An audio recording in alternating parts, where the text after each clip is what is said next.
अमीर अहले सुन्नत आपकी बारगाह में मेरा सवाल ये है, अगर कोई शख्स नाराज़ हो जाता है और जब दूसरा शख्स सुलह का पैगाम उसको राज़ी करते हैं कि सुलह की तरफ आओ, तो उसका पैगाम हम लेके जाते हैं, तो एक दफ़ा नहीं, दो दफ़ा नहीं, तीन दफ़ा जाते हैं, तो वो शख्स राज़ी नहीं होता। तो इसके बारे में क्या है कि क्या हदबंदी होगी कि इसको फिर भी वो सुलह का पैगाम भेजता रहे अपना? तो इसके बारे में कोई इरशाद फरमाएं, क्योंकि आजकल माशरे में ये चीज़ बहुत आम हो गई है कि बहुत छोटी सी बात पे लोग अपनी अना का मसला बना रहे हैं। तो इसके बारे में कोई ऐसा जवाब दें कि इसकी क्या हिकमत अमली होगी? अब इसमें हदबंदी तो नहीं पता, अलबत्ता ये कि जैसे दो अफराद नाराज़ हैं, पहले ने सलाम कर दिया, एक ने सलाम कर दिया, उसने जवाब नहीं दिया, तो ये सलाम करने वाला जो है ये बरी हो गया। वो जो दोस्ती टूटी थी या वो दोनों का सलाम कलाम बंद हुआ था, ये इस तरह की हदीस पाक तो है, लेकिन इसकी हदबंदी का मुझे पता नहीं है। हदबंदी मेरी समझ में ये आता है कि वल्लाहु आलम कि इंतज़ार करे। अभी वो हो सकता है ताज़ा वाक़या हो, सदमा हो, उसको गुस्सा हो, और हर चीज़ का इलाज वक्त है। हमारी गुजराती में कहावत है, दुखनू ओ सड़ दहाड़ा। दुख जो है ना, इसका उसकी दवा, दुख की दवा दिन यानी अय्याम। तो जो जो दिन गुजरते जाते हैं तो दुख जो है वो हल्का होता जाता है। देख, जिस दिन घर में फोतगी होती है उस वक्त क्या कैफियत होती है, और जब देर हो जाती है ना, दिन गुजरते हैं फिर बंदा भूल भाल जाता है, सब कुछ करता है।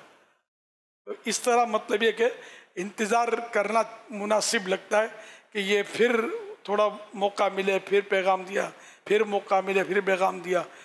ये कि गलती अपनी थी और इसलिए भी सुलह करना चाहता है, और कोई इसमें नफसानियत को दखल न हो, सिर्फ अल्लाह के लिए वो सुलह करना चाहता है, तो इसको मतलब ये कि और सामने वाले में कोई सी खराबी नहीं है। हाँ, ईमान और अक़ीदे की खराबी है तो फिर उसकी गली से गुजरना भी नहीं चाहिए। मुसलमान भाई अपना सुन्नी पक्का है, जैसे किसी अक़ीदे की वजह से कोई इसमें इख्तिलाफ नहीं है, तो फिर दोस्ती का ही आदमी मतलब कोशिश करता रहे किसी तरह मिलाप हो जाए, मज़ीद बिगाड़ पैदा हो, ऐसी भूल ना करे। अगर अरसा ज़्यादा गुजर जाए, मतलब 5-6 साल गुजर जाए, तो फिर भी बंदा राज़ी ना हो, तो फिर क्या हुक्म है? जो भेज रहा है पैगाम वो बरी जुमा है, उसमें उसको गुनाहगार तो नहीं होगा? मुझे इसकी हदबंदी पता नहीं है। मैं इसका ना, मैं अपना वाक़या सुनाता हूँ, पहले भी मैंने सुना है ये वाक़या कि मेरी खाला और हमारी मरहूमा अम्मी जान वगैरह का कोई मसला होगा, बहनों का भी मसला होगा, हो सकता है, तो ये कुछ थे वो तो आपस में मिलते नहीं थे एक दूसरे से। तो मुझे ख्याल आया, मैं बड़ा हो गया, तो शहीद मस्जिद खारादर में खालों का सेंटर रखता था। बकरीद के दिन थे तो मैं सिक्योरिटी इशू और ये नहीं था, दावत इस्लामी के समझो शुरुआत का दौर था। मैं मतलब यानी कि मेरी खाला का घर करीब ही था, तो मैंने हिम्मत की, मेरा तो मैंने झगड़ा हुआ नहीं है कि ये जाऊँ, मेरी खाला है। तो मैं उनके सीढ़ी चढ़ गया, दरवाजे पे दस्तक दिया, कौन, अपना नाम बताया, तो दरवाज़ा खोला, हैरत का कि तू कैसे आ गया? मैंने कहा मैं सुलह करने आया हूँ।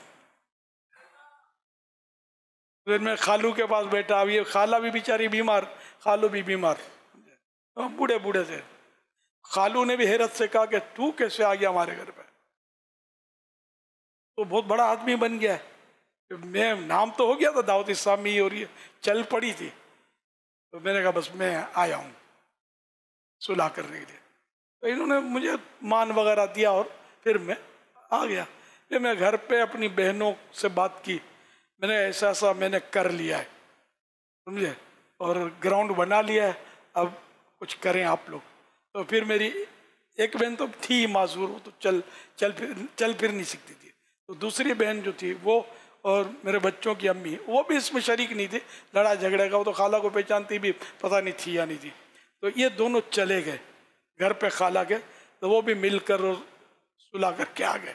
तो यूँ मतलब ये कि बरसों के बाद मैंने कहा ना कि वो जो तने हुए थे, खींचे हुए थे, खाते भी थे लोग थे वो, समझे, हम लोग तो छोटे आदमी, लेकिन बहरहाल ये मसले थे और मैं चला गया तो बरसों गुजर गए थे और मेरे से तो डायरेक्ट तो कोई लड़ाई झगड़ा था भी नहीं। अल्हम्दुलिल्लाह यूँ फिर यूँ तरकीब हमारी बनी। तो ये कोशिश करे आदमी तो फिर तरकीब बन सकती है, मायूस ना हो, मौका मिले तो कर लेते। वरना है कि जितने कोशिशें की और अगला मानता ही नहीं है तो वो अब कितनी कोशिश की कि बरीउस जिम्मा हो जाए जबकि इसकी गलती है। ये I don't know, La Adri.